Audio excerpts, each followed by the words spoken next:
रखो मोहब्बत चैनी यारन सां महबूब मिठे जे प्यारन सां अबू बकर उमर उस्मान अली बेसहारन जे तसहारन सां रखो मोहब्बत चैनी यारन सां महबूब मिठे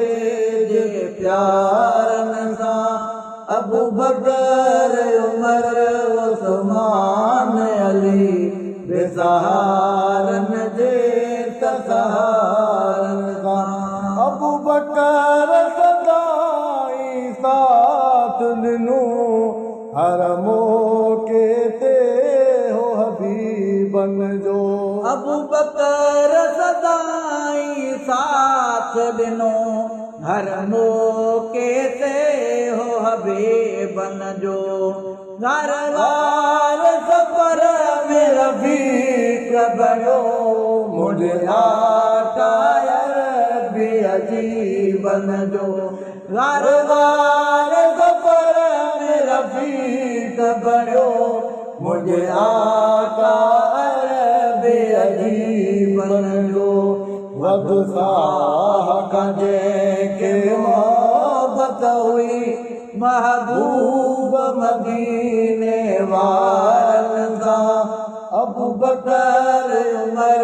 उस्मान अली बेसहारन जे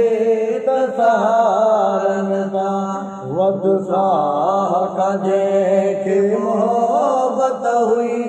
महबूब मदीने वारन सां अबू बकर उमर उस्मान अली बेसहारन जे तसहारन सां रखो मोहब्बत चैनी यारन सां महबूब मिठे जे प्यारन सां अबू बकर उमर उस्मान अली बेसहारन जे तसहारन सां इंसाफ़ उमर फारूक जहिड़ो सघंदो न दुनिया में कोई करे इंसाफ़ उमर फारूक जहिड़ो सघंदो न दुनिया में कोई करे इब्न किताब जो अदल ॾिसी कीअं साण अदा पई बकरी चरे इब्न किताब जो अदल ॾिसी कीअं साण अदा पई बकरी चरे मज़लूमन जो मददगार उमर विड़ियो ज़ालिम सां दरारन सां अबू बकर उमर उस्मान अली बेसहारन जे तसहारन सां मज़लूमन जो मददगार उमर विड़ियो ज़ालिम सां दरारन सां अबू बकर उमर उस्मान अली बेसहारन जे तसहारन सां रखो मोहब्बत चैनी यारन सां महबूब मिठे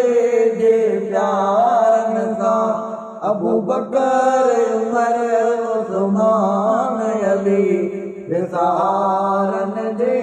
तसहारन सां मान गनीअ जी अज़मत खे तो सलाम सदाई पेश कया उस्मान गनीअ जी अज़मत खे तो सलाम सदाई पेश कया नबी पाक निहारियूं जंहिंखे ॾिनियो उन नानीअ जी छा ॻाल्हि कया नबी पाक निहारियूं जंहिंखे ॾिनियो उन नानीअ जी छा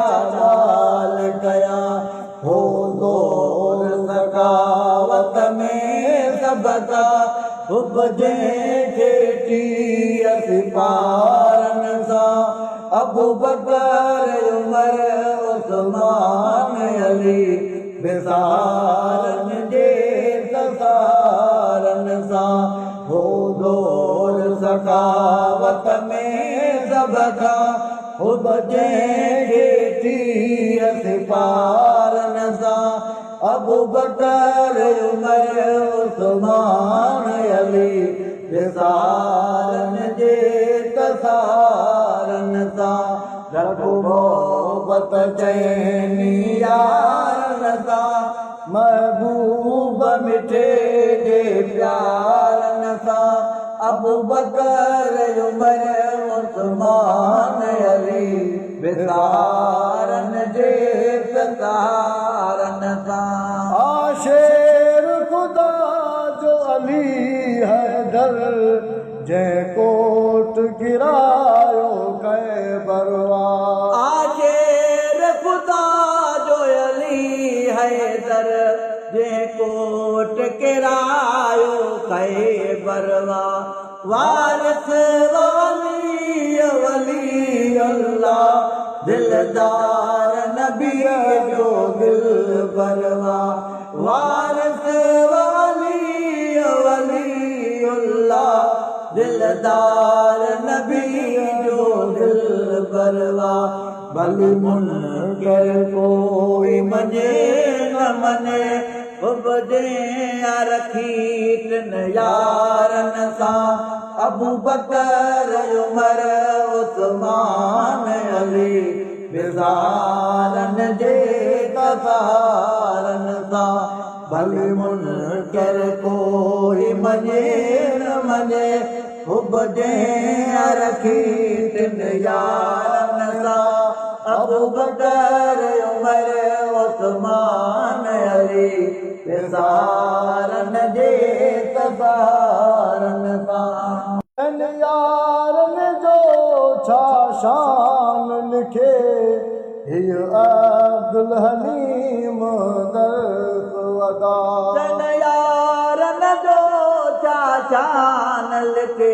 हीअ अब्दुल हलीम दर्स यदा जिन घोट मदीने वारे मथां घर घोर कयो ऐं माल फिदा जिन घोट मदीने वारे मथां घर घोर कयो ऐं माल फिदा गुलाम सचा मकी मदनीअ जा हो प्यार नबी जो भलारनि सां अबू बकर उमर उस्मान अली विसारनि जे तसारनि सां गुलाम सचा मकी मदनीअ जा हो प्यार नबी जो भलारनि सां अबू बकर उमर उस्मान अली विसारनि जे तसारनि